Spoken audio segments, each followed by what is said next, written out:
Okay, good afternoon, everybody. Welcome back to SunoikisisDC Digital Classics. Today we have our 10th session of this semester, and the title of the session is Exhibiting the Ancient World, Online and Offline. And you have, as usual, the class outline in GitHub with the readings and the exercise.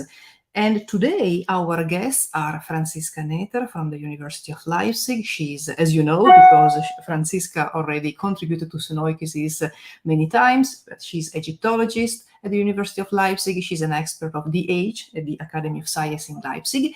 And today we also have Lara Weiss from Leiden. She's the curator of the Egyptian and Nubian collection of the National Museum in Leiden, and she is joining us for the first time to discuss the topic of today, which is about, again, exhibiting the ancient world. But I don't say other things because Franziska is going to introduce the session and the topic, etc. And then, of course, we also have Gabriel Baudard from London, and then myself, as usual. So I think we can start. Thank you for joining this session. And now, Franziska, the floor is yours. Thank you very much, Monica, for the introduction. Thank you, Gabi, for being there as always. And thank you, Lara, for joining us today for the first time. Monica has already mentioned your academic background. We know each other for quite a while, and also congratulations on your recently acquired habilitation, which is a big step in German academia that you did at the University of Erfurt at the prestigious Max Weber Center. And besides being a curator of Egyptian art in Leiden, you are also a university lecturer at the University of Leiden in the Netherlands, and you are involved with a lot of academic projects in the field of museum studies and reorganizing collections, decolonizing contents as well. And you just recently been publishing a book on your project, The Walking Dead in Saqqara. So congratulations also on this one. And we're very happy to have you here because the topic of today is going to be exhibiting objects from the ancient worlds, which comes with a couple of caveats which are different to objects of modern art, for instance. But I'm going to start very basically with some aspects of museum making, which might not be which might be of common interest, and then I will move on to some topics that are involved with the ancient world. And some of the things that I'm going to address will benefit those of you who work in physical collections, who would like to do that, who think of maybe having a career in curatorship or making curation part of your job, as well as doing this in the online world. And there's a couple of things you can do, of course, in working in galleries and museums, having exhibitions there, and also have a digital component or do digitally born exhibitions. So I'm going to share my screen right now and give you an outline of the session today. This is our title, Exhibiting the Ancient World Online and Offline. We do have in GitHub, as usually, and as Monica already mentioned, the outline, what the class is going to be. So I'm going to skip that right here. I do have added a couple of seminar readings to our GitHub page of this session. For instance, for the museums, there's an association called ICOM, the International Museum Association, and they have a subsection called CPEC. And Lara, who is with us today, is also a member of this. And also have to say someone who is really putting a lot of work into making this association better and to reach the communities and do outreach work for Egyptology. So there is something to read in here. This CPEC Association for Egyptology for the Museums does have a very interesting digital journal, open access. So have a look and see what's published in there.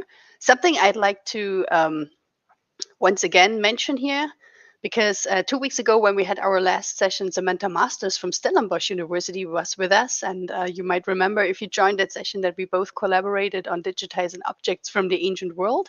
So I'd like to refer to a blog where we were describing what we're doing in that way on exhibiting the ancient world in a digital way. And I would also like to draw your attention to a blog that is quite well known to many people working in classics, digital humanities, ancient studies, Egyptology. That is the Everyday Orientalism blog, which is run by our colleagues Catherine Plouin, Rachel Mayers, and Usama Gad, who address a lot of informative and also controversial topics in our fields. And one that fits quite well with the topic of today, with the issues that we sometimes have when exhibiting artifacts and objects from the ancient world, is of course dealing with human remains. And they have a very interesting blog/online session also on YouTube that you can rewatch stored on this blog. So there's definitely a big recommendation for the Everyday Orientalism blog here as well. Excuse me. I do provide you with a couple of more online resources, exhibits that I'm going to mention during the course of my class today. So there's also a link list. And yeah, without further ado, I would like to start with the topics today. And at the end, there's going to be an exercise as usual that we have. So first of all, I have 3 parts in total. Part 1 is the largest one, when we will deal with the 6 key fields in curating museum exhibitions.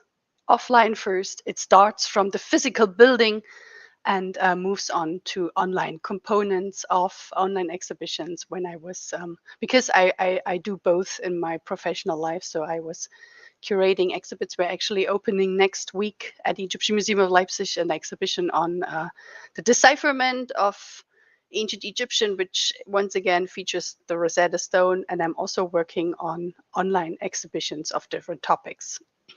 So if you think of a museum as an institution, and you ask yourself who is going to collaborate with the museum, what part of other institution you have to think of when working in an environment like that, there might be a lot of those coming up. And I make it easy for you and have them all in here. We deal with collectors, depending on what kind of museum it is. You deal with auctioneers, especially auctions of ancient artifacts is a topic which is quite controversial in our field, with recent press coverage and media talking about that. Of course, you deal with the visitors, which can be a really diverse group, especially the schools, making up in some museums up to 1/3 of the audience. You have co-workers at your museum. You deal with other museums, with the practical aspects, with companies that ship your artifacts from one museum to the other, or objects that you lend from Sarah needs to be transported. So that's the companies you deal with. You very often might have friends in the circle of the museum who are often also benefactors, donators. You work with the media, all kinds of press outlets, including social media. And a museum, of course, is not something on an island. It's within mostly urban environment. So there is a town you can associate with or not. Artists you might work with, university or other research institutions that might work with the objects and publish things from your exhibition. And then galleries, if it pertains, might be also an exchange partner of your museum. So it's a right environment that one has, and that one has to take into consideration while working at a museum. I don't want to make this on profit museums, but I would just like to basically mention at the beginning that there are museums and galleries which are out there, which are profitable, which work like businesses, because they buy artworks from other art galleries, and their profit is that they make is by selling the art. There's different tax deductions and things. So this works completely different from the museums that we are usually dealing with, the ones that have artifacts, for instance, from the ancient world. Those are usually non-profit or not-for-profit institutions, in a way stately funded, or with a system of circle of friends and donators. This is even within Europe, or then in comparison with the US, and if you go even to the global south, quite differently organized. That has to do with the histories of fundraising and fundraising in these institutions. But just to briefly mention that, especially art galleries work and auction houses work quite differently from the normal museums that we are used to.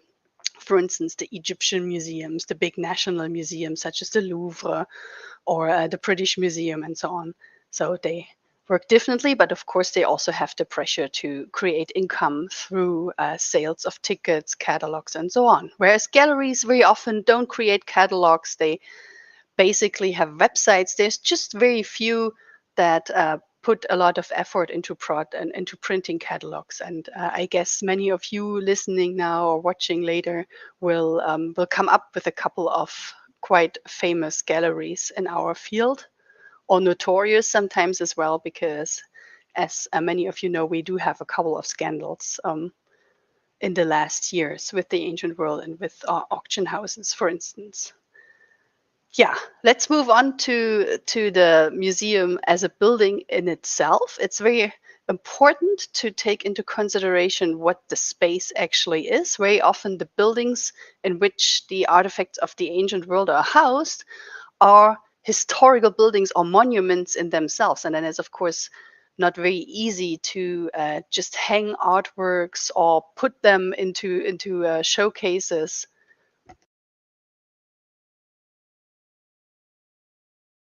Not as easy to do that as one would do if you would have just a blank space with white walls. So you have to take into consideration the historical environments inside and outside of the building, say something about the building as well.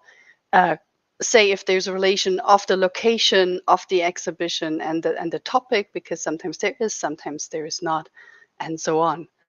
And then there's always the question, would one need extra facilities to showcase the artifacts? Would one paint the wall in a different color or so? That's sometimes what museums are doing, have hangings, covers. Think of a color scheme. Currently, what I see is that we are going back in color schemes to this, what I call highlight exhibition, where we have a big lighting, artificial warm lighting coming from somewhere and exhibit specially objects from the ancient world in a rather dark environment, which also has to do with conservational issues. So the last decade or the last 15 years, in the way I have perceived it, was more that we would have walls and sockled spaces of showcases in dark red, dark blue, dark green. So actually we can see a bit shift away from that to more of these highlight exhibitions. And in modern art, it's more white and gray, the dominating colors. It's going to be interesting to see how this is going to develop. But lights are especially important. And when you work with ancient material that has scripture on it, I bet people will come and read it, no matter how dark it will be, even also if it's just small coins or big inscriptions. So lights are definitely something to take care of and to make sure that this is adjusted in a good way. Yeah, and then it depends what you want to tell in the exhibition. It is important to take into consideration how many rooms one might have and how these rooms also reflect on the different topics, the aspects of the exhibition. Are the size of the rooms relevant to the elements in the exhibit, or is something actually overrepresented and is in fact not such a big topic, and so on. So it's very important to think of such issues and to create a concise and logical way through the exhibit. And everything that I'm saying now for a physical exhibition is, of course, also coming back and will be important again when we go through this and sum this up for the digital exhibition. So point 2 of 6 are the presentation of the objects. I mentioned already showcases that might be commissioned exactly for some artifacts, things that could be put in a frame. Old and new frames is something that museums are playing with. Sometimes they have historic showcases that they still can use. And what kind of frames you would have. And in order to provide the good visibility of the objects, you have to think of lights and also how to represent original objects versus replica, fakes, or artifacts of reception. So there's different things which would fall under the category of a copy.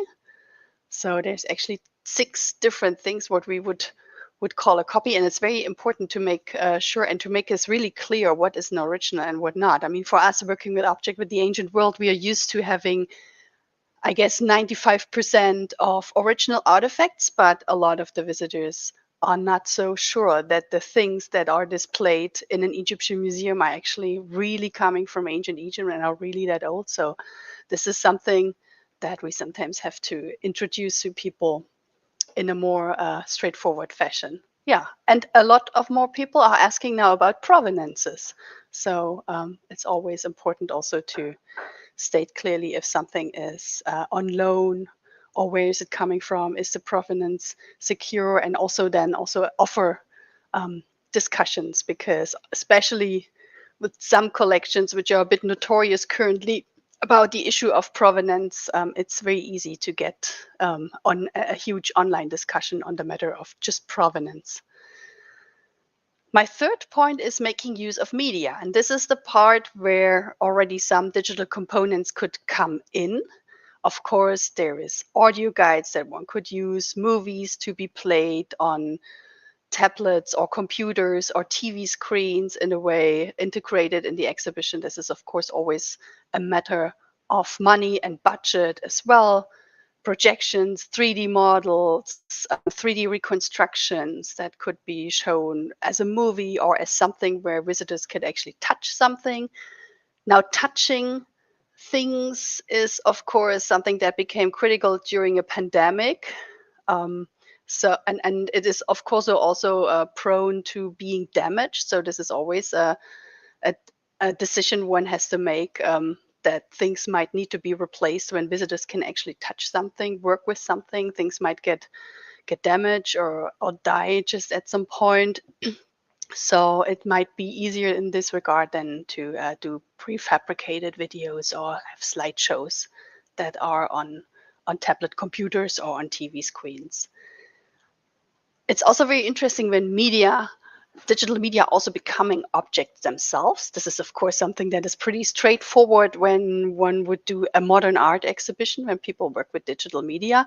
But we also have that because people are showcasing now, for instance, computer game environments of the ancient world within exhibitions. So that's something that's being done as well. There's always the danger of going a little bit overboard with the digital media in regard to the actual ancient artifacts. So one has to have a good balance and adequacy in relation of the objects and the topic of the exhibit.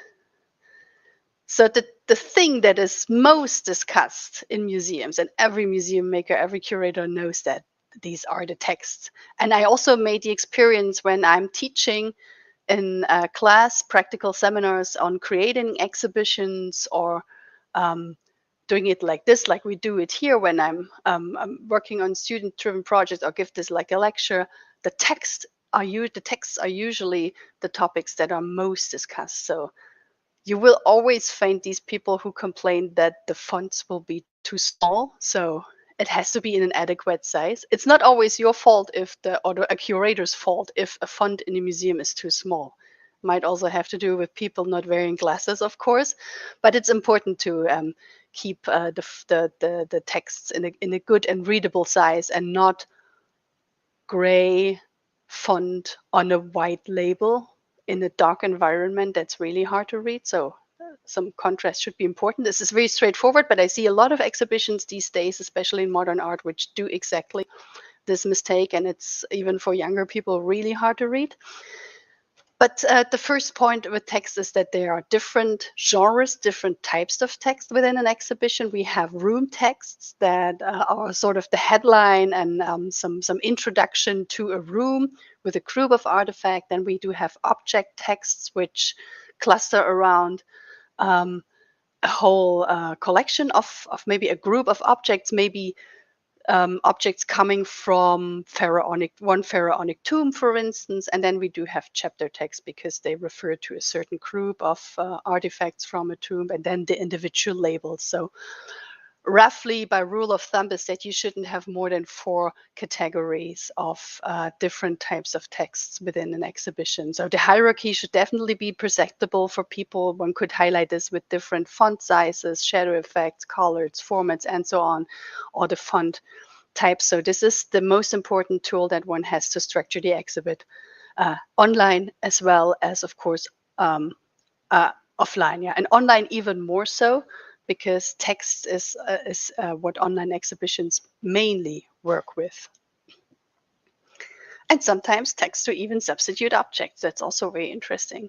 These cases do definitely exist. Or if we have longer texts, to ancient texts, for instance, to cite from to contextualize objects. Yeah, and now something that should be actually the idea at the beginning of each exhibition to have a message, or, and this will be point 6 then, an argument. What is your point? Why do you make that exhibition, especially in a special exhibition?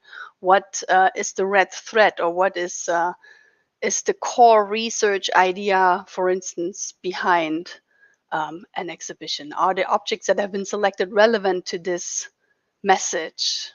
How is the relation between the object and the text reflecting the intention of the curator? Is the curator as a person visible or seen in the exhibition?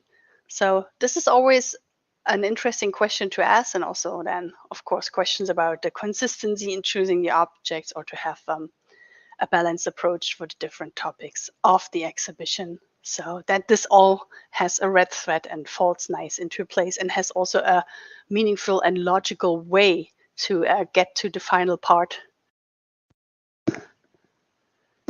of the exhibition. So the continuity, the structure, and the logic within it.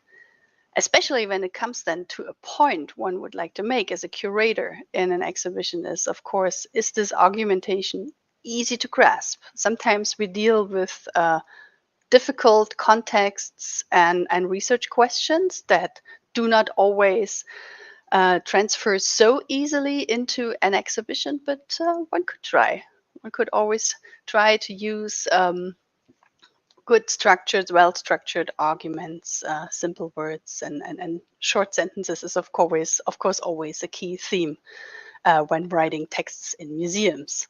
There's always this idea like, could you state the argument of the exhibition in one sentence? Could you summarize your dissertation, your master thesis, your bachelor thesis in one sentence that even your grandma understands it, or whoever? This is a straightforward approach, but also a very helpful approach in trying to convey something to the public. And then there's that idea, if you can't do that, if you do a monologue in order to present your idea, your topic, your thesis, then maybe you should put some more effort into it, and try to make it more accessible, more easy, and more straightforward to grasp. Right. Yeah. And what also could happen is that exhibitions sometimes have catchy titles or catchy press releases, and then people don't get that because it maybe does not match with the content of the exhibition. So it's always good, of course, to draw crowds into the museums, but not under false pretenses. I'm exaggerating here at a point, but you get the gist. The title should in a way, and the press releases should in a way match the topic of the exhibition. Moving on to digital exhibitions, so what we learned now about the space, the text, and so on, which was now still centered on analog exhibitions. I'm first going to give you a few links of museums. One thing that one could do is, and I'm just using this link now, is museums could actually digitize themselves as a whole building. Hoping this works now in the browser just recently, and I'm very happy I'm allowed to show this with allowance by my colleague Dietrich Raue and Steffen Kirchner and the team of students who helped making that possible.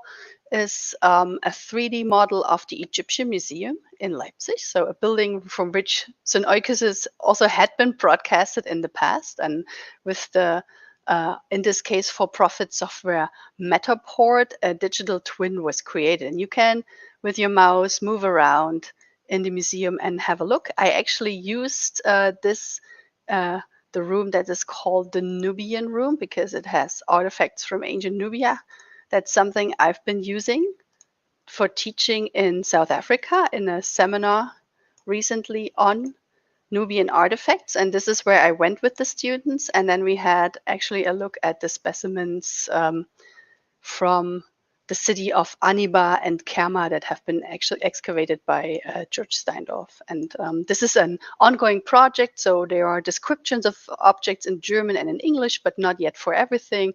People to escape room games now in the museum, so that's really an interesting outreach component. And it's quite nice to move around, and you can also pretty easily move from floor to floor. There is also a view where you could go. So digital components like this can supplement exhibitions live in the museums, or you can have digital born exhibits. So this is something that's also called a digital twin. So this will be in the material then in GitHub. You can enjoy yourself walking around through the museum in Leipzig, and maybe we can also talk about that later on.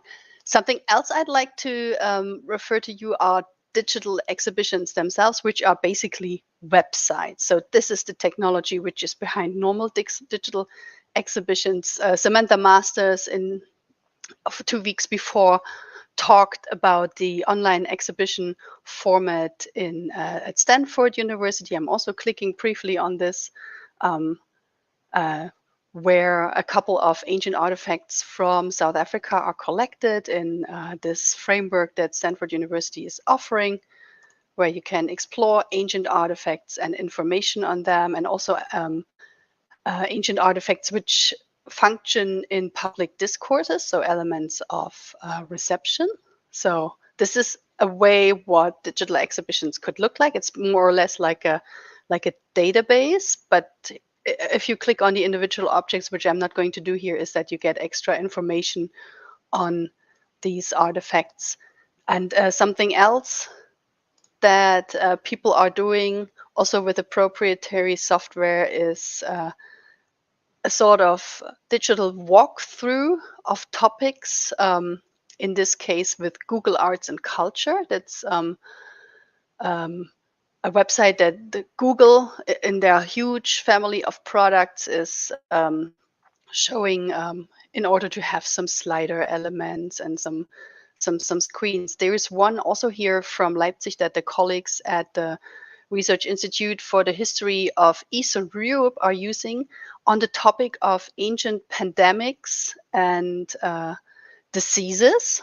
So, and the influence of climate here. And you can see already it's a bilingual thing. So quite interesting to see, and of course quite interesting in the current pandemic. You can zoom into monuments, into paintings here, and see a couple of artifacts. It's quite nicely done, but I'm actually a bigger fan of something that I came across a couple of months ago called Omeka, and it's also the technology behind a lot of digital exhibitions in the US, because Omeka is a system for storing artifacts. It's like an online database for museums for their objects, but this also has an output for digital exhibitions. And this has also been used by the German Digital Library, which is a huge project where you can where you have all kinds of artifacts from history and from German collections from the ancient world and much earlier until modern art, but also lots of documents and parchments and everything you might think of. And they use Omeka, which was developed at George Mason University in Washington, D.C., as an output tool. And I created, together with Monica and all our colleagues involved with the Digital Rosetta Stone project, but also with other colleagues on the topic of the Rosetta Stone. And we actually also use this tool in order to see how it works. We have lots of examples of text and things and so on. I think I mentioned this already in another session of Synoikisis, so I'm not going into a lot of detail here, but going back to the presentation and to sum up a couple of important issues while creating these online exhibitions. So basically, as I said, it's a website. So you have a 2D medium, a computer, or at the beginning 2D medium. Of course, we are moving more and more towards the metaverse or whatever. And and it could be, of course, just a website or just links to click, but it has also, of course, opportunities to make use of the digital space online, include as many links as possible, and to texts, to media, to have this idea of an immersive experience to a topic. What we also know, and this is a caveat I'd like to bring in the beginning, people spend less time in a digital exhibition than in an analog. Maybe in an analog exhibition, people go for an hour, depending, of course, on the size of the exhibit, maybe 1.5, or maybe even longer if it's huge museums. But in the online world, the data is, of course, not this big yet. There were not that many studies about digital exhibitions, but usually people spend roughly between 5 to 15 minutes. And this is, of course, a completely different number than to 45 minutes, an hour, 2 hours. People are also less inclined to download extra apps to access museum content. There might be some, one would call them influencers, or really forward-thinking people who would do that, but in general, people are less inclined to use extra software, download something on their phones or so, just to navigate to something like a website. So this is an important thing to know. People might just skip something if they have to download an app or so for looking at an exhibit. The space, maybe the historical building in real life, is in the online world then the virtual rooms that you could create with different color schemes, backgrounds. In the Digital Rosetta Stone exhibition, we did this with different colors. There's a yellowish background for some topics. For other topics, we have a dark green or a dark red background. So these colors could help navigating people through the online exhibition.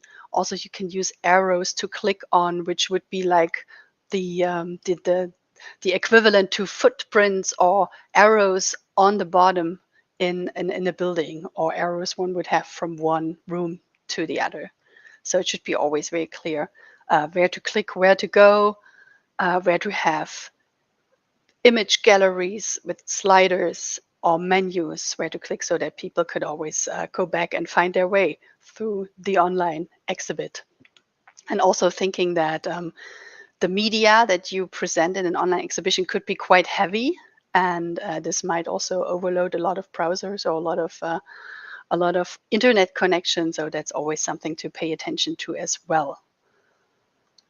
The objects in a digital exhibitions are, in this case, of course, no physical objects, but all digital representations, maybe even digital born objects themselves. For instance, a 3D model of something, or with a reconstruction. So if you have a 3D model of an ancient artifact and there is something missing, and one would reconstruct it. So we even do have digital born artifacts also in the ancient world, or if it's like elements from video games that I have mentioned just earlier on. And then we do have the media themselves as the 3D images or the photographs, the digital representations, or sometimes we call them digital twins, and media about objects, technologies to display the media. We did this at the Digital Rosetta Stone project with the text alignment, where we put Egyptian and English translations next to each other. And of course, this comes with a lot of issues for presenting that. Think also here, also when it comes to the color scheme, of diverse audience and also impaired, visually impaired audiences. That's very important, not to cluster certain colors to each other, because the number of people who are confused by red and green and so on is actually quite higher than one would sometimes think. Texts are, I said that earlier, the main way of creating hierarchy within an online exhibitions, and even more so than in an analog one, where you can just walk through and might orient your way through an exhibition and on a website, on a digital exhibition. This is much more important to work very well with the different hierarchies of the text. The captions become more important, and what are the digital representations of the labels. And we also need to add more metadata. So the digital world is also forcing us to be more concise, because And digital exhibition is also a published medium in a way, because metadata needs to be added. It's published in a way, and so you need to make this really concise because it's out there in the internet, and of course it's more prone that people might be sued, or that lawyers might look at things, or that mistakes might happen. So it's very important to be here very concise with the metadata and publish everything under the correct licenses, add the captions that are important, and so on.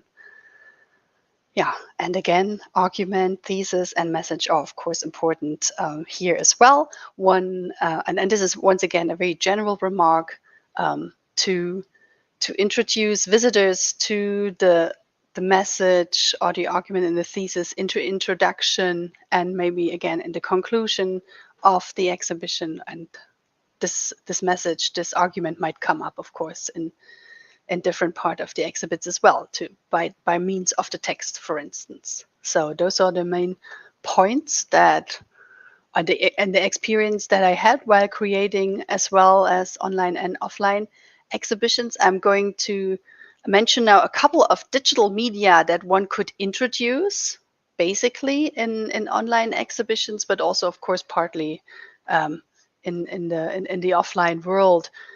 What is, of course, easier to do in online exhibitions is to link directly to research projects. Of course, if you have visitors that always want to know more about things, one could, for instance, link to Egyptian texts, full texts that are, for instance, in the Thesaurus Linguae Egyptia, with some nice ontologies. We have talked about this in Sunaikisis now a couple of times. This is something that is not so easy to be done in an Egyptian museums. You might have, you might give links, or you might refer to it, but it's actually very rare that you can actually,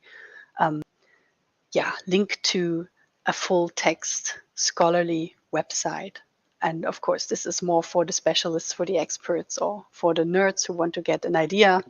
There's ontologies behind that, so that we have a whole bigger world of digital humanities technology in such linkage as elsewhere, linking to materials, portals that have some output for general audiences, such as Science in Ancient Egypt. We also mentioned that here earlier, or social networks, people who are related to whom, that come up in papyri or on statues, as for instance in the Trismegistus database, and our well-loved spaghetti monsters, which could only be shown in an exhibit in a museum by way of screenshots, or by having a tablet computer somewhere. But in an online exhibit, of course, you can link to this, and people can go from there and click their way through whatever interests them.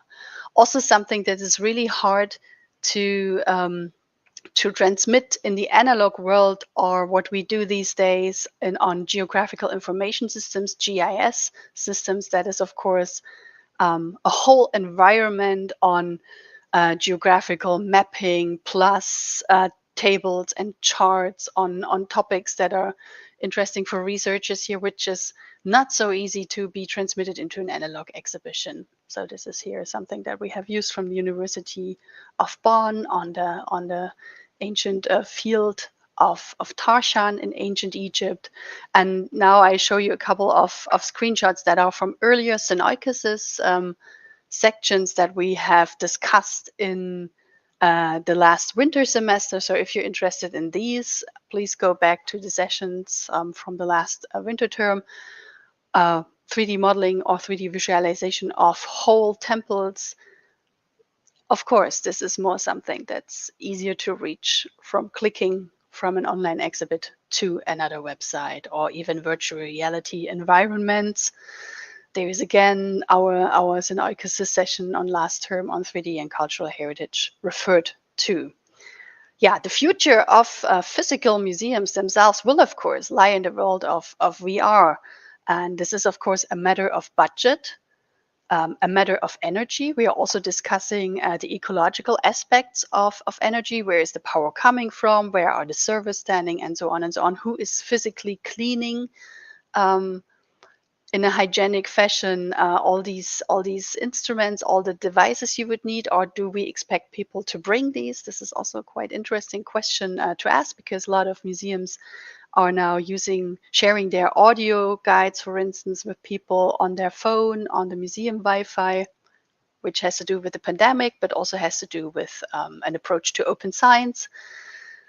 Augmented reality elements that we also mentioned here a couple of times, where people go somewhere also in the field, and then you can go to a website or an app where a reconstruction, for instance, of buildings is offered, like in this case here showcased on this slide, or 3D models are offered, which we have talked about here as well a couple of times, as a supplement to an special exhibition in the museum, or as part of a digital exhibition, because it's, with many objects, it's much nicer to see them from all perspectives, to drag and go around them, and see the full picture, especially when it's inscriptions and it's on different sides of an artifact, and so on and so on.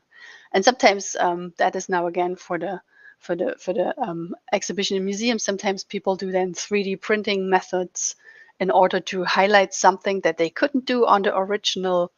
For instance, tool marks where people have used chisels or whatever kind of tool in order to create an ancient artifact. So, for instance, the Nefertiti hack and the 3D printing of the famous Nefertiti bust from a new museum in Berlin was a 3D model which created also quite the press coverage in the last 5 years or so. And video games. Just mentioning here briefly Ubisoft's Assassin's Creed with some images from their press kit. This is a game that was introduced in 2017 and offers a quite nice reconstruction of Ptolemaic Egypt.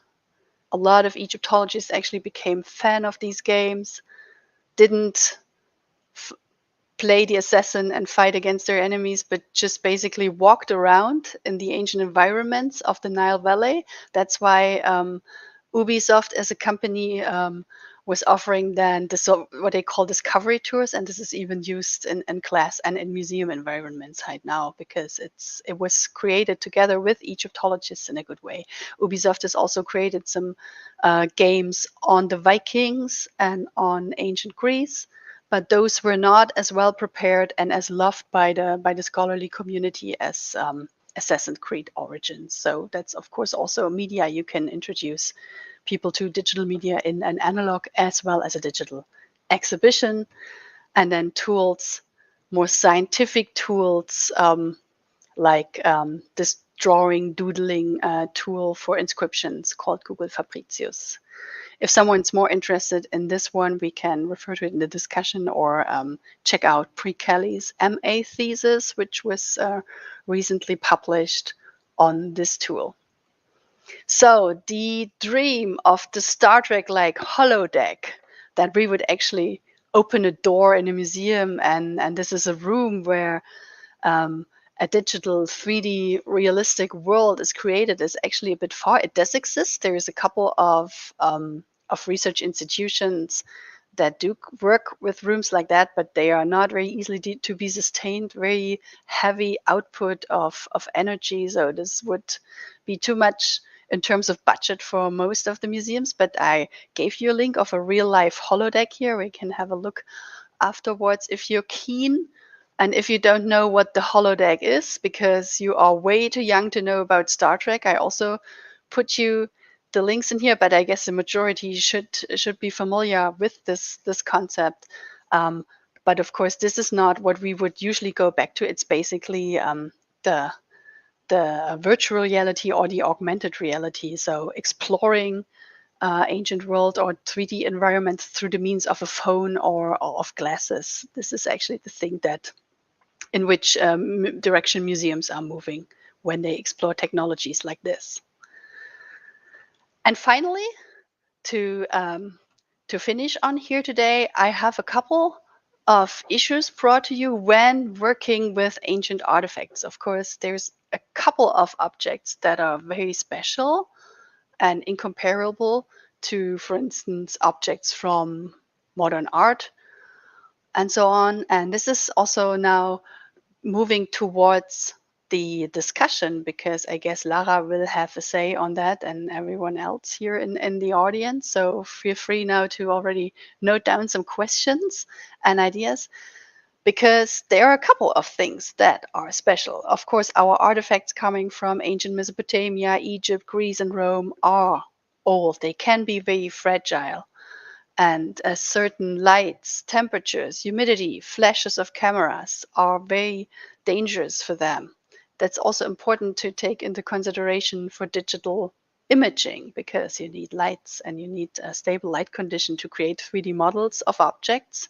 So, or maybe this is the reason why one would rather create 3D images of very, very fragile objects and not let them be on display and not let them go on loans for other museums, and maybe using a digital 3D printed copy, a 3D printed copy of something or something. So this is, of course, things that one has to take into consideration. Our objects have fragile materials, come from fragile contexts.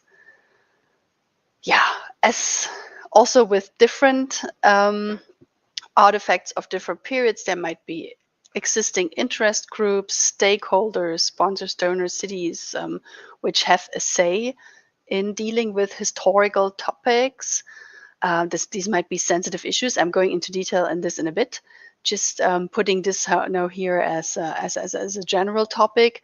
And sometimes you do have living witnesses, not so much from the ancient world, but when it comes to topics of reception of the ancient world, or when we deal with issues such as slavery, this might not be so controversial in a European context, but if you go to African context, for instance, slavery as an unjust system of exploitation of people is, of course, much closer to the history of nowadays families than it would be in for instance, European context, but also topics of migration, refugees, about colonization, about the history of companies, and also of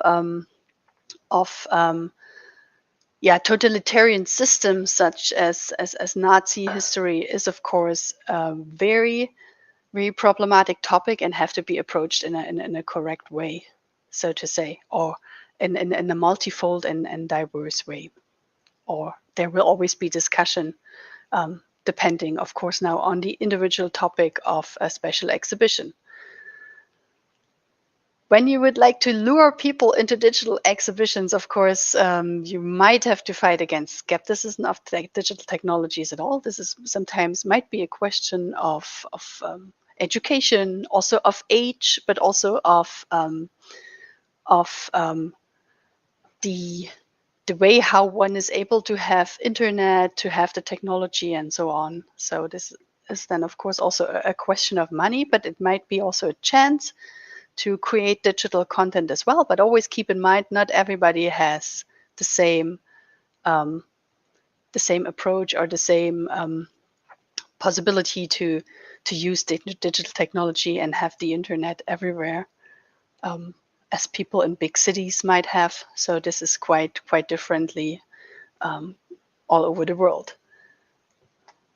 Yeah, and then there's, of course, ethical discussions, the questions of open versus closed access. I've tackled this already a little bit. I want to give you, for the first point, an example, also in the legacy of Suneikisis, because lots of Suneikisis sessions have been broadcasted from the building on the right side of the slide. This is a newly constructed building, so like up here in the sixth floor of this modern building, which is a modern representation of the one that you can see on the left-hand side of the slide, a Renaissance time church that is in the middle of the University of Leipzig, in the heart of the city at Augustusplatz, the Church of St. Paul, which was destroyed in 1968 when this part of Germany was still East Germany, so the German Democratic Republic. And 1968 does, I guess, ring a bell for many of you, which was a time of uprisings in the in a lot of countries behind what we call the former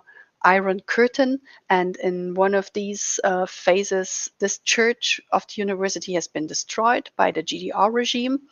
And then in occasion of the 600 years birthday of the university, rebuilt, was supposed to be finished in 2009, took a couple more years to finish this, as often with huge projects like this. And there was also the question how to use this building, which used to be a church, but also had been used as an area of public events, for concerts, for huge universitarian events, exhibitions, and so on and so on. So quite a mixed venue.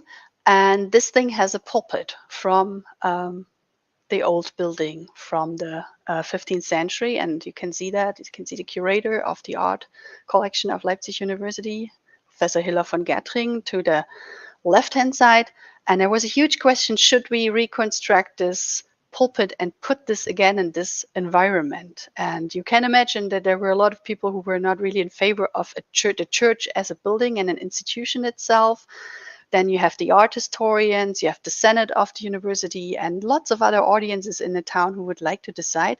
But the main argument at the end was something that we call a facility report. So something that's very important when we deal with old artifacts is what kind of temperatures can they stand? And it's usually very important that ancient artifacts, but also Renaissance artifacts like this, stay in a quite stable humidity and temperature. And just by looking at this curve from 2018, and I'm very grateful to the university making this publicly available, because sometimes those reports are treated like a secret, you can definitely see this is not something where you would house your artifacts, your wooden pulpit or your Rembrandt paintings or your Egyptian mummy, not at all. So this is actually a nightmare for conservators to have a facility report like this, because it's a public building. People go in and out. There's been quite hot summers now, also due to climate change. And the decision was made not to put this pulpit into this exhibit. So these are issues that we deal with when exhibiting ancient artifacts. A big question is exhibiting human remains. There are huge discussions that have been in the 1990s associated with this traveling exhibition called Body Worlds by someone called Gunther van Hagen, and this is still existing. It does travel, or there's a couple of exhibits all over the world where human bodies are exhibited, some of them quite in an informative way, some of them in a very voyeuristic way. There's tons of exhibitions and a lot of discussions have been there, also of Egyptologists and classicists stepping into the discussion, talking about experiences with, for instance, Egyptian mummies. And a lot of this is now, and I haven't read this yet, put into this new book by Angela Stien, Mummified: The Stories Behind Egyptian Mummies in Museums, tackling all these ethical debates, because many mummies are not wrapped anymore. They are stark naked. Is that something we would think of exhibiting? Yes or no? I'm not bringing my opinion here. I'm just trying to reflect the debate.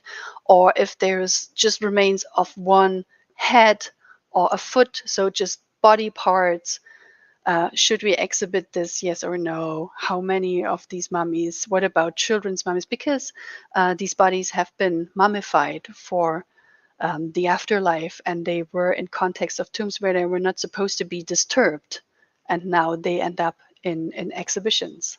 There's been also a couple of very interesting public polls, especially the Museo Egizio in Turin, where we also have people speaking here at Syneukisis.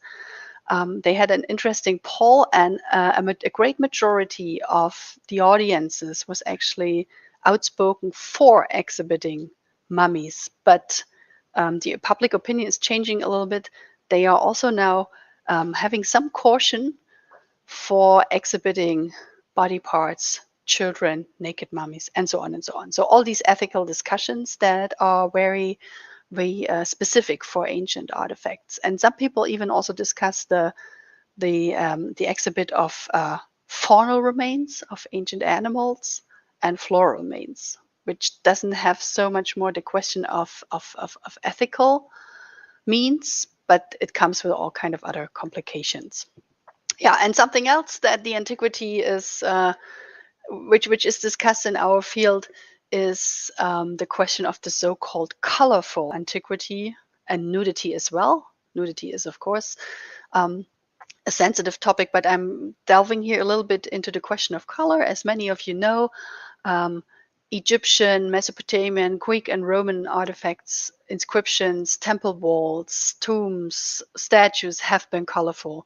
There's actually just a really tiny phase in Roman imperial imagery when we do have a phase of this white marble where there was almost no color. And you can see here in this enemy stock photo that I've used of the Ashmolean Museum in Oxford that we very often know the Emperor Augustus and his famous statue of Prima Porta or Praeneste like it is on the right. This is, of course, a copy in the Ashmolean Museum. And then they have another one where they put the colors on it as it was supposed to be, according to their research. So it's way more colorful, and it's way more unusually that also what we as scholars are used to. And this whole issue of using ancient imagery in movies, in pop culture, is of course centered on this idea of the white marble. And then we come into the field of white as a skin color, white as an ethnicity or race, which is of course way beyond what we know about the ancient world. And the modern idea of racism is of course something completely different to the stereotypes, ethnic stereotypes that we deal with in the ancient world.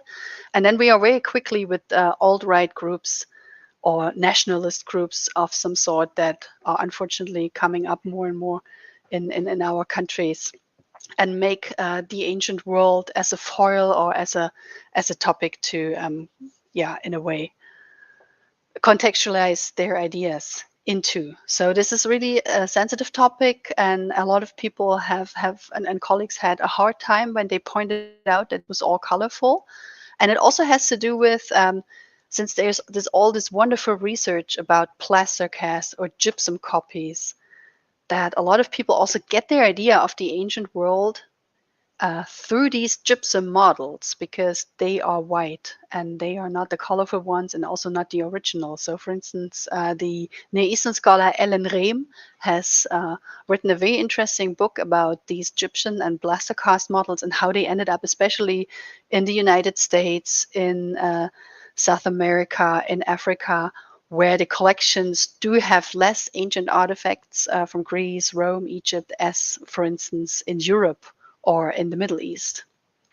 So there's a lot of material for current political debates, conspiracy narratives, manipulations of discourses, and of course potential of shitstorms here, because the expert is sometimes not counting as the expert anymore, because the discourse is shifting in this field. And the example of the colorful antiquity, the colorful statues, is very prone to this. To conclude here, I put up a slide with what visitors already could know or could bring with concerning digital tools when they come to your museum. There are apps in for Apple phones and Android phones, as well as these glasses, such as or camera systems such as Oculus Rift, Samsung cameras, GoPro, that people might bring to museums. So that's something that museum curators have to think of, that people might show up with these things, not just with selfie sticks, but also with these kind of tools. Some museums actually do instigate this quite heavily, to have influencer visitors coming to create, for instance, 3D models with their phones, to take pictures, not just to take selfies and post them on social media. And for instance, the Metropolitan Museum of Art in New York was one of the first ones already in the early 2010 years to create 3D hackathons, making their collection open access, and meeting up with the museum or museum goer influencers in order to to bring them to create digital content. And the idea is, of course, always to lure more people into the museum to see the fantastic artifacts that we and you have on display in the museums. So that's something to keep in mind. Other ways of getting in touch with visitors is, of course, by supplementing an analog exhibition with digital components, to have material online on video channels, to have links to maybe also scholarly articles. One would be quite interested. Some people do check out scholarly articles and publications, look into databases, read the blogs. So it's always good to have websites ready where you would want to link to this, or be active on the main social media platforms. So this is also something that does not always require that much work. Yeah, to interact with visitors, to encourage them to come, create puzzles, tasks, and whatever. So, and this is actually drawing into this whole field, what we call citizen science, to get interested citizens to co-work with the exhibit and also help or even actively contribute to existing research projects. So that was basically what I wanted to tell you in this session, to have a ride through the analog exhibition and to adapt this knowledge and experience that we have to digital exhibitions, and to have a look at what one can integrate as digital media in making online exhibitions. If you are keen now, or if it's part of your study program that you have to do an exercise, then this would be my suggestion, what you can do, and you can always get in touch with me about that. The idea is that you would think of a topic for a digital exhibition, try to find a title for it, think of what we call the message, the argument, or the one argument, or the many arguments you might have in creating this exhibit, and your intention, and write a section on that, and then create what is usually very often the starting point of creating a special exhibition is writing a so-called expose that could be in bullet points, some ideas, what would be your chapters if it's an online exhibit, or your rooms, what would be the headlines of these different chapters, rooms, topics you would tackle on your exhibition. And then you can freely think of artifacts you would put on loan or on digital display for this digital exhibition. Yeah, you can actually use existing ancient artifacts that you can find online in databases, in the British Museum database, in the model of the Leipzig Egyptian Museum, or in the Louvre, or whatever you could come up with. Or you can just put placeholders if you're not keen on that regard. And then add a couple of other media, texts, images. Be creative here, some videos, audio tracks, 3D models, something you would think of, or you could even link to in the web, and intertwine these in a logical way. This would make up a very nice part of an exhibition or a special exhibition, which then is fulfilling the circle, coming back to an conclusion, and add some description how you would structure this exhibition, and what the way through the rooms would be, and add some extra commentary if that's necessary. So roughly 3 pages, maybe maximum up to 5 would suffice, and this would be the exercise I'm proposing for this session. And without further ado, I'm coming back to the group, and thank you so much for your attention. Okay, Franziska, thank you very much for this very rich session about museums. There are really many interesting things, and to open the discussion, I think this is interesting, considering also, so today we have been talking about museums, and in many other sessions we talk about libraries and digital libraries. And I think this is interesting because we always look for, let's say, definitions of libraries and museums, and today we have digital libraries and digital museums, which are not just the digital version of libraries and museums, but something more. For example, we have digital libraries that are just digital, because they are not only, they are not the catalog of physical libraries or digitization or the 3D model of physical libraries. And the same is for museums, because we have museums with collections that are now digital, with, let's say, inventories that are now digital, but we also have collections that are really newborn digital collections.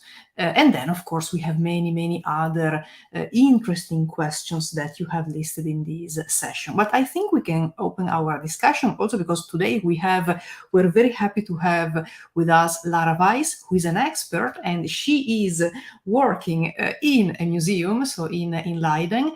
And so maybe she can ask questions to Franziska. I know that she also has interesting resources and to mention, and maybe we can add these resources to the class outline, or we can discuss together now in the session. So we still have roughly half an hour, so we can really open the discussion. Yeah, thank you very much, Franziska and Monica, for this very nice and rich presentation. I think for Leiden, if I think about digitization, I could say that COVID did us a favor, because things like really increased. I think in the past, maybe, well, let's say 5-10 years ago, many museum people saw digitization as a threat, and thought if you put everything online, people would no longer come to the museum. And well, COVID hit us, and for us it was very important to stay visible, not to lose our visitors, to keep engaging with them. So there were many new formats, like small web exhibitions, or also what we did a lot was digital tours in the museum that were then streamed, and people liked it a lot. And what is nice is that now, fortunately, that we could reopen the museum, these formats still stay up, and people see that this is really a nice, I mean, this is complementary, in fact, and not at all threatening the authentic object. So from the Leiden experience, I would say that the more things are moving, the more popular they are. I don't know, Franziska, if this is also your experience. I see also, I mean, you mentioned that people stay rather briefly in online exhibitions. I think you can keep the attention a little bit longer if you really talk to people in tours and have like moving audio visuals of some kind. How is that in Leipzig? I can't say it just now for one single exhibition or one single museum, but I know that from the literature that is exactly what you're saying. If you just have a 2D website, people stay just a few minutes. But if you accompany this with audio guides, or you have curator videos, then of course you have a longer attention span of people. And then if people see artifacts online, and also if a small collection, which can of course lend lots of huge objects from all over the world, also because of budget and so on, but if they integrate the digital representation of this object, it also leads to more fame of the collection, and that people actually feel more prone to see the real thing. So they consume the digital media, and they also want to go see that in person. And this we saw the development that especially the big houses are benefiting from this approach, so that that we do have more international airfare travel going to the standard locations such as Paris, New York, Leiden, and so on and so on. But I think also smaller collections could make use of that, or maybe on a national scope. But that's definitely something that is now quite prone in the research.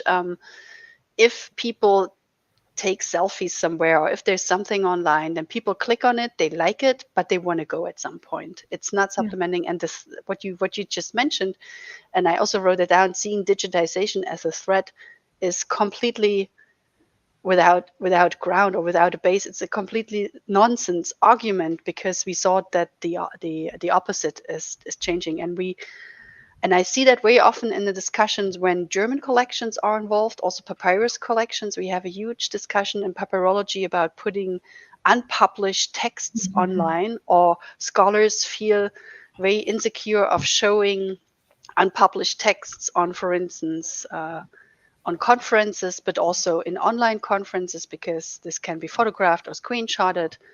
And actually, the case that people actually steal other people's research topics is so rare, and that the benefit that you put everything online is actually much higher than of not doing it. And Absolutely. people who are idiots and steal other people's research projects or edit in papyrus before someone else could do, I mean, these people would always do it, and it wouldn't be for the closed or not so closed. Absolutely. access. And I mean, the chance that somebody has exactly the same research question as you have is rather thin. And so in Leiden, for example, if you ask to publish a papyrus, and then Monica comes a week later, asks for the same thing, she will also get the photos. And of course, then we will tell the researchers, listen, there's also somebody else working on it. And then, I mean, I think accessibility is very important, and not like, because some people, as we know, sit on papyri or other things for decades. Yeah. And I think everybody should get a chance. Yeah, and that's a question of good workflow or good code of conduct within the museum. Sometimes they stick if people have like reserved objects for decades, and some say there is a moratorium of like 5 years, and if you haven't confirmed that you're still working on it, someone else can access it, and so on. That's a question of workflow. And then digitization, of course, comes with a cost. Also creating these online materials, it's not something that is just done from scratch. Of course, it's not witchcraft. You can learn it how you do it. I'm teaching about that, or we all have some practical experience, and a lot is learning by doing, but it's not coming for free. And we do have all the issues coming with it, like where are the servers, which software do you use, is it open source or not, and so on. So this is some educated decisions that one has to make, and budget decisions, of course. And maybe also we should add the practical matter to this, that, I mean, it has to be visitors proof. So the problem that we have in the museums is if you have something that is highly interactive, it is often broken after a while, because there are so many people coming in. I mean, for example, I mean, I'm very flattered that you that you mentioned Leiden in one line with New York and London. But I mean, we are not that big. Actually, we have like about 260,000 visitors in a non-COVID year.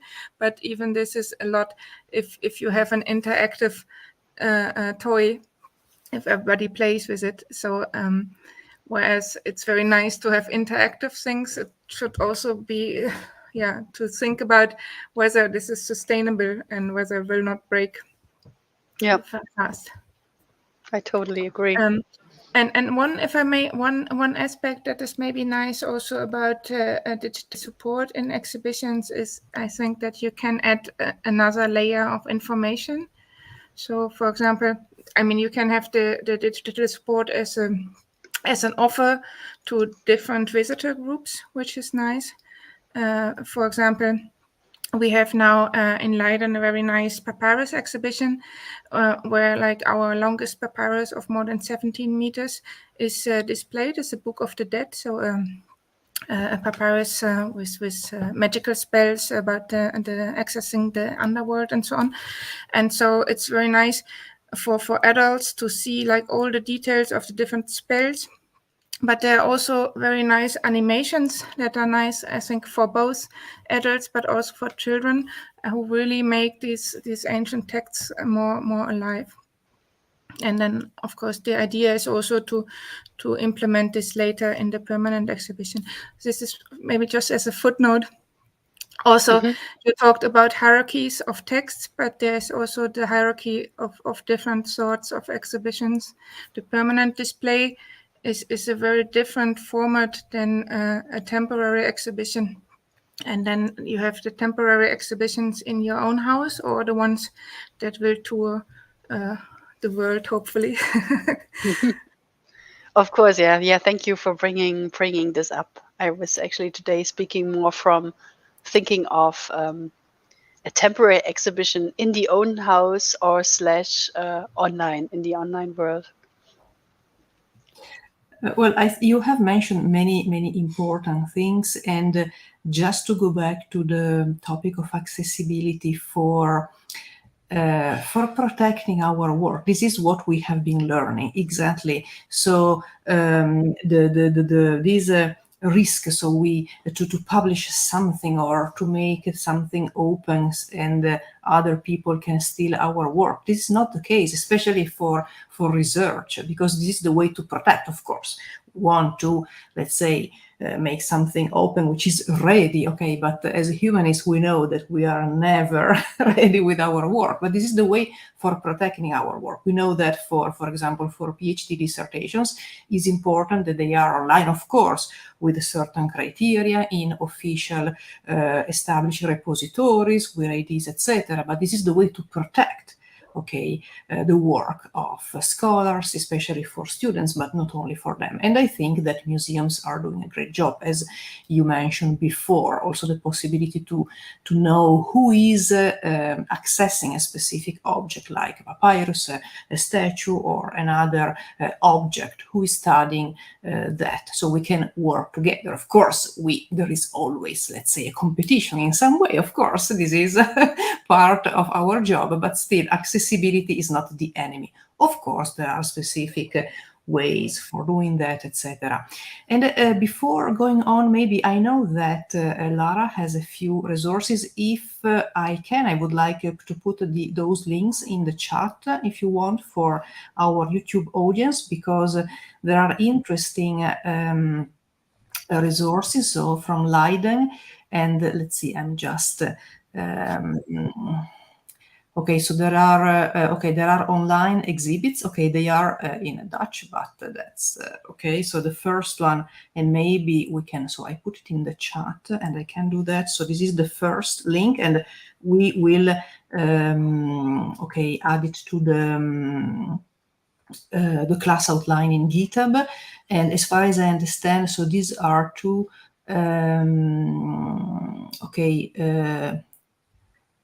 online exhibitions. And then, okay, there is also your Walking Dead audio guide, okay, which is interesting because if I understand, this is available for visitors of the museum in Leiden, if I'm correct. So I'm putting also the second link in the chat. So if I understand, the first one is an online exhibit and the second one is the audio guide. So this is interesting because this is from your book. So again, an interaction between publications and museums.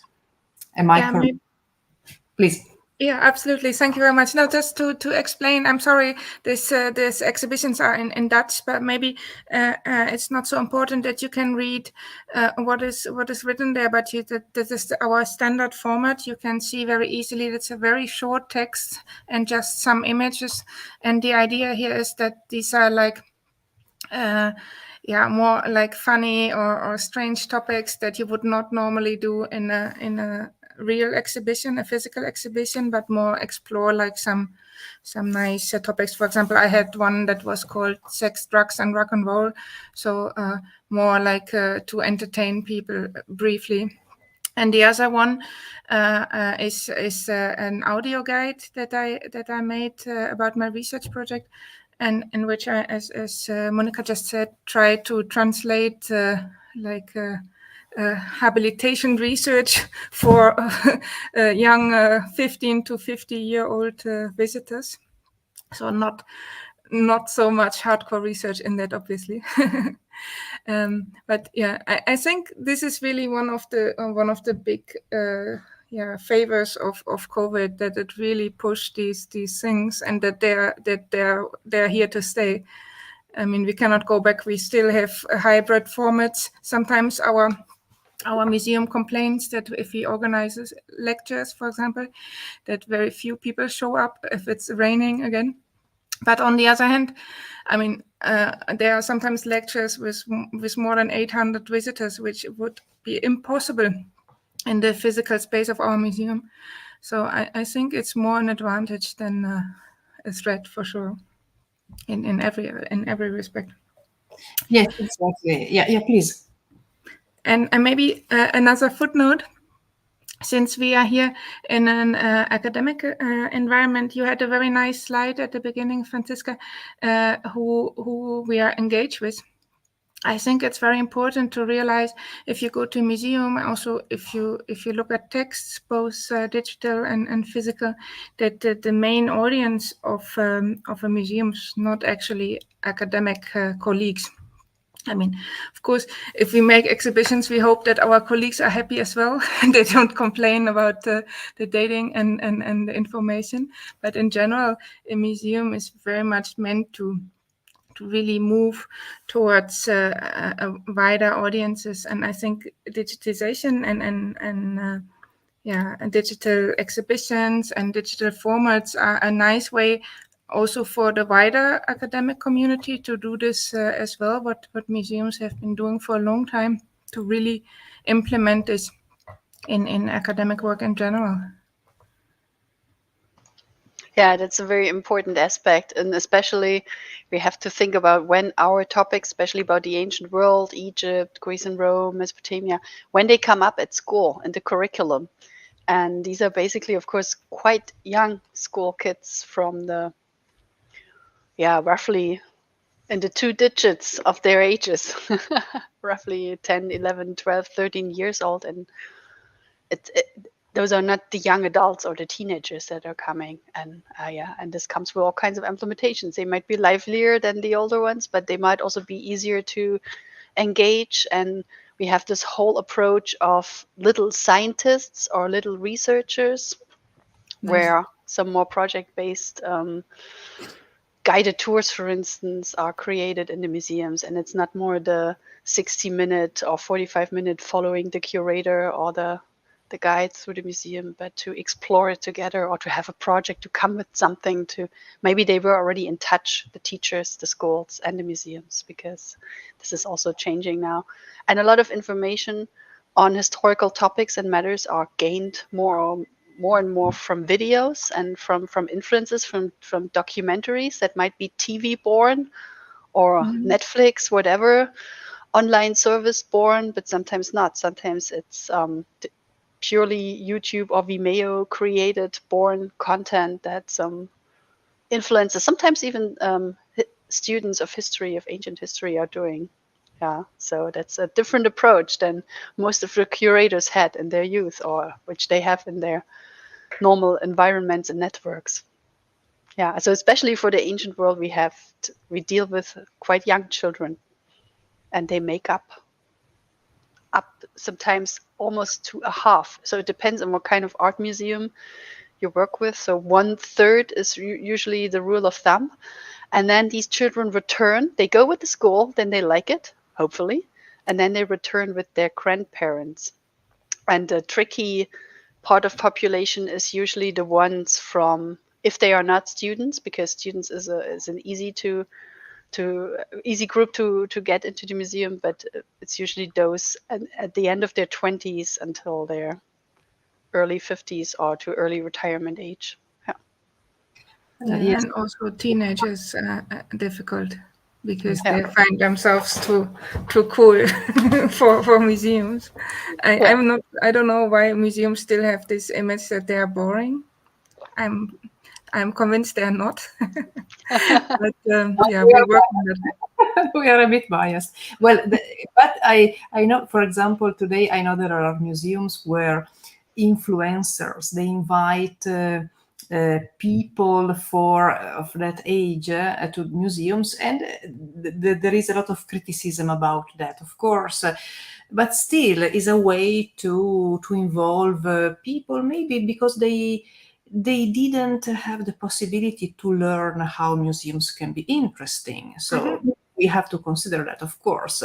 Teenagers, they are allowed to say museum is boring, or at least, but this is to give them a possibility, because maybe they didn't have the possibility to learn what is a library because the family, the school didn't offer this possibility. And then, of course, it's a decision, so you are not obliged to like a museum, but still, so to learn and to show many possibilities, and especially today that we are using the technologies, so we can really address these things to a wider audience. And we know that in our programs for the digital humanities, where we have people very far technically from the humanities or ancient world studies, but they come and they discover new things. So this is an interesting part, really. And another interesting thing you mentioned is, of course, online people are fast. Maybe they visit a collection quite fast. I think there are various reasons. Of course, online collections are free. There are too many things. This is also about reading. Our reading experience today is becoming more and more difficult, also for us. And we are humanists. We are scholars. We are used to spend many hours reading text for our work, but also for our pleasure.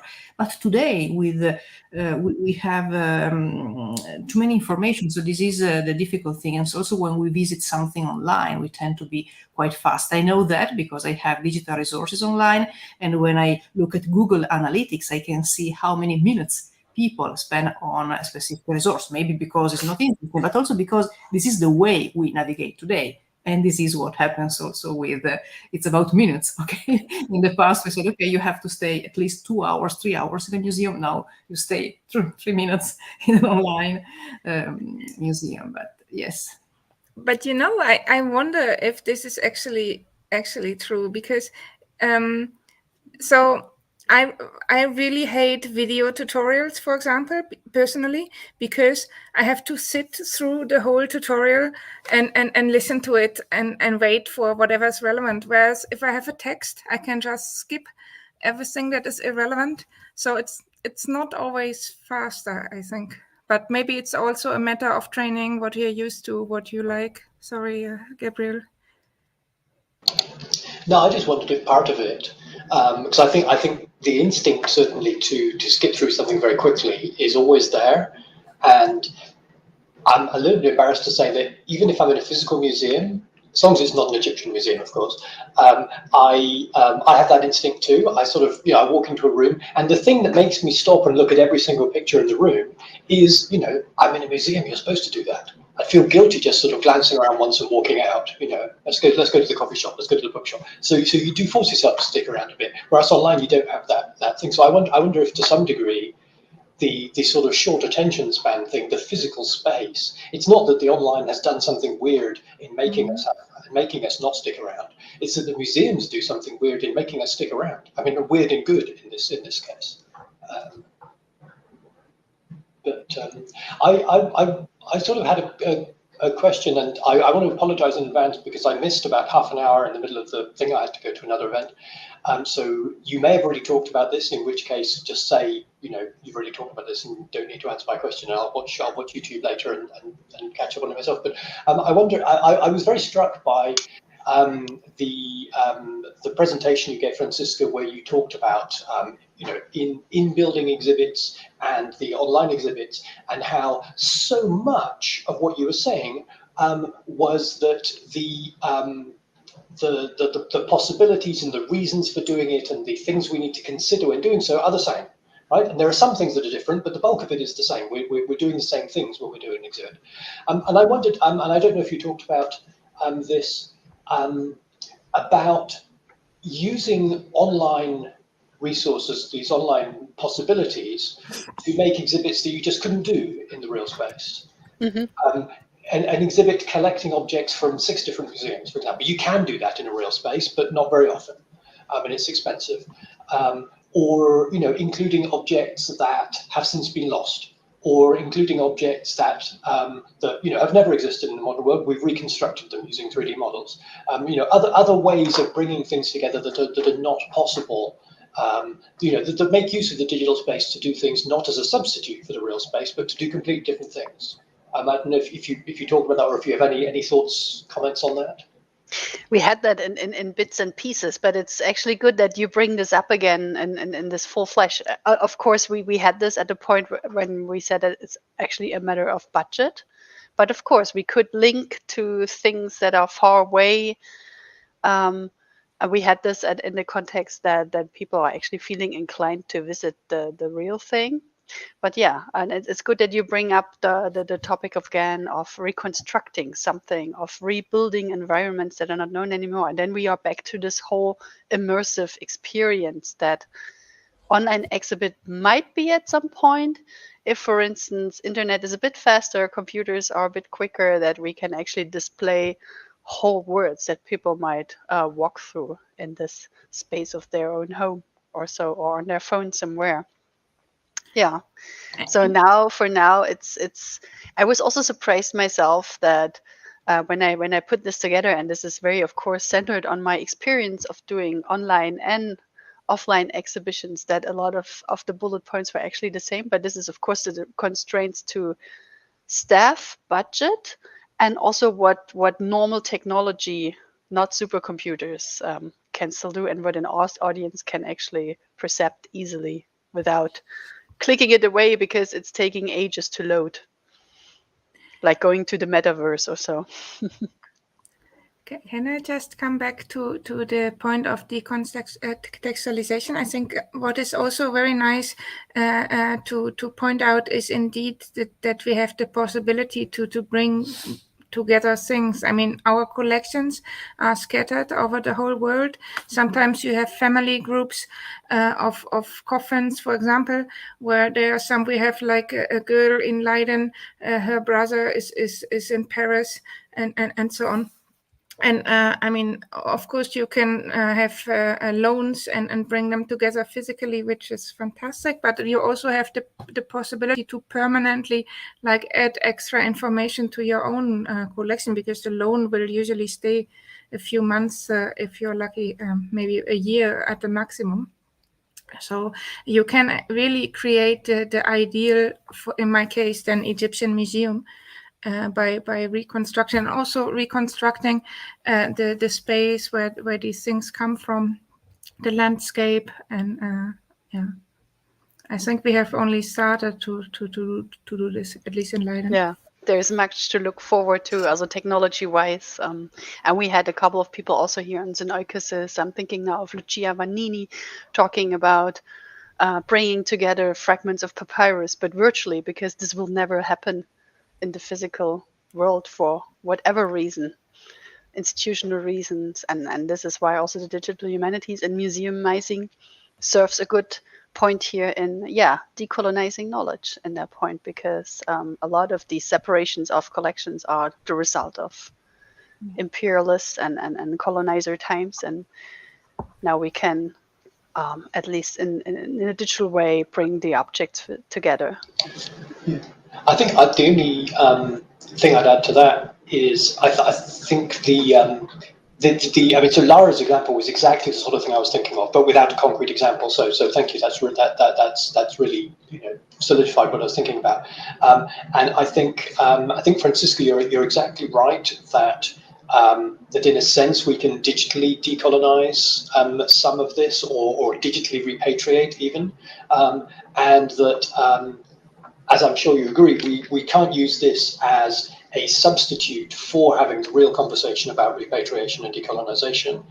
In fact, it's actually a tool for taking that conversation further forward. Look what we can do when we do have these things in their context and so forth. So I think it's a really useful part of that conversation. And I know some people are become hostile to this simply because they see it as one more reason not to repatriate things.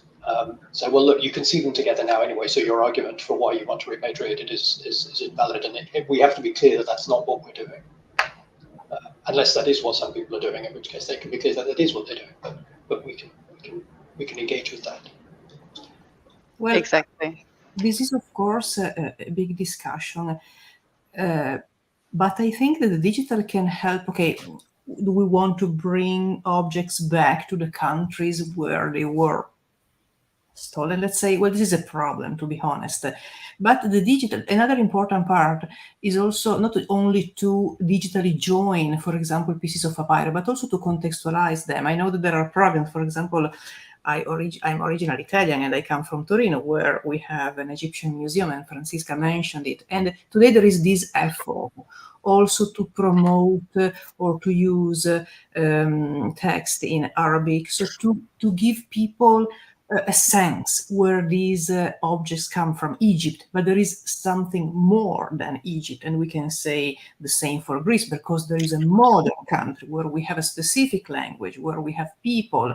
So it's and I think that the digital component in this sense can help. And then of course we have the physical component, where we can have many possibilities today in physical museums to contextualize objects, not only for the past, so the original, I don't know, archaeological excavation, the context where a specific object was found, but then also the country in his, where the country where the object came from, and then to contextualize it in a wider sense. So this is a big discussion, of course, and unfortunately we don't have the time to address it today. But still, no, thank you for mentioning it, because this is fundamental, and the digital again can play a significant role. I don't know if we want to see objects going back to the original country, because there are countries where sustainability can be a problem. I am Italian originally, and if Italy